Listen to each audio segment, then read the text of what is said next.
নমস্কার বন্ধুরা, সবাই কেমন আছো? আমি নবনীতা। আজকে এনেছি তোমাদের সামনে খুব সুন্দর একটি স্বাস্থ্যকর ঝোলের রেসিপি। আজকে দেখো তৈরি করব সমস্ত রকম সবজি আছে এখানে, আলু, গাজর, পটল আর সাথে আছে জিওল মাছ। এই দিয়ে করব একটা স্বাস্থ্যকর ঝোল।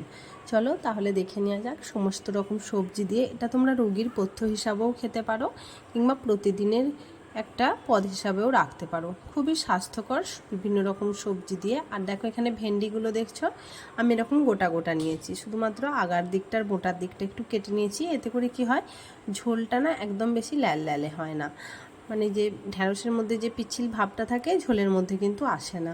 দেখো ডুমো ডুমো করে গাজর, আলু, পটল, কিছুটা বিনস ছিল সেটাও নিয়ে নিয়েছি, ঢ্যাঁড়স, আর সাথে নিয়েছি এটা জিওল মাছ, এটা আমার শিঙ্গি মাছ। এবার দেখো এই ধরনের মাছ কিন্তু ভাজার সময় কড়াইয়ে দিলে কিন্তু খুব বেশি ফাটে, তেল ছিটকে গায়ে লাগার ভয় থাকে। আর দেখো তার জন্য আমি কি করছি, এরকমভাবে তোমরা এটা একটা টিপস বলতে পারো, একটু তেল মাখিয়ে নিতে হবে মাছটার মধ্যে। তেল অল্প করে আর লবণ যদি একটু মাখিয়ে নেওয়া যায় তাহলে কিন্তু দেখবে এই মাছগুলো না একদম ফাটে না। এখন দেখো কড়াইতে বসিয়ে দিয়েছি সর্ষের তেল। তেলটা খুব ভালো করে গরম করে নেওয়ার পর প্রথমেই মাছগুলো ভেজে নিচ্ছি। রান্নাটা কিন্তু খুব একটা বেশি তেল দিয়ে করব না, কিন্তু মাছগুলো একটু ভাজার জন্য যেটুকু তেল লাগে আর কি। দেখো মাছগুলো কিন্তু আমি দিয়ে দিয়েছি কড়ার মধ্যে। আর দেখবে এই ধরনের মাছগুলো একটু এরকম ভাজার সময় একটু গুটিয়ে গুটিয়ে যায়, দেখছো একদম কিন্তু ফাটছে না মাছটা। এরকমভাবে তোমরাও যদি এরকম আমি এই যে টিপসটা বললাম, এই জিওল মাছের গায়ে যদি একটু তেল বুলিয়ে নিয়ে ভাজো, দেখবে এগুলো কিন্তু একদম ফাটে না। এখন দেখো মাছগুলো কিন্তু ভাজা হয়ে গেছে। মাছগুলো, এই জিওল মাছ কিন্তু খুব বেশি খড়িয়ে ভাজলে আবার এর যে স্বাস্থ্যকর ব্যাপারটা থাকে, এর মধ্যে যে গুণগত মান, সেটা কিন্তু অনেকটা কমে যায়। তাই খুব বেশি একদম খড়িয়ে ভাজলাম না। এবার ওই তেলের মধ্যেই দিয়ে দিলাম সমস্ত রকমের বাকি সবজিগুলো। নিয়েছি আলু, পটল, তোমরা অবশ্য যে যার ইচ্ছা মতো সবজি দিয়ে এই ঝোলটা তৈরি করতে পারো।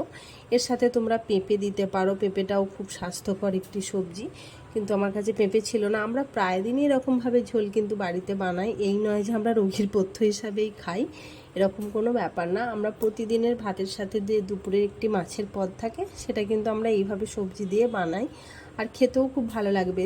দেখবে এই ধরনের পাতলা ঝোল আর সাথে যদি একটু কাগজি লেবু চিপে রস বের করে নেওয়া হয়, গরম ভাতে কিন্তু দারুণ লাগে। দেখো বলতে বলতে কিন্তু সবজিগুলো সব ভালো করে একটু হালকা হালকা করে ভেজে নিয়েছি। এগুলো এখন তুলে নিলাম। তেল কিন্তু একবারেই যা দিয়েছিলাম ওর মধ্যেই কিন্তু সমস্ত রান্নাটা করব। দেখছো সবজিগুলো সব তুলে নেওয়ার পর ওই যে অবশিষ্ট তেল ছিল তার মধ্যে দিয়েছি অল্প একটু পাঁচ ফোড়ন, একটা তেজপাতা। ফোড়নটা হালকা করে ভেজে নেওয়ার পর এর মধ্যে দিয়ে দিয়েছি একটা বড় সাইজের কুচি করে নেওয়া পেঁয়াজ। পেঁয়াজটা দেওয়ার পর খুব ভালো করে একটু ভেজে নেব।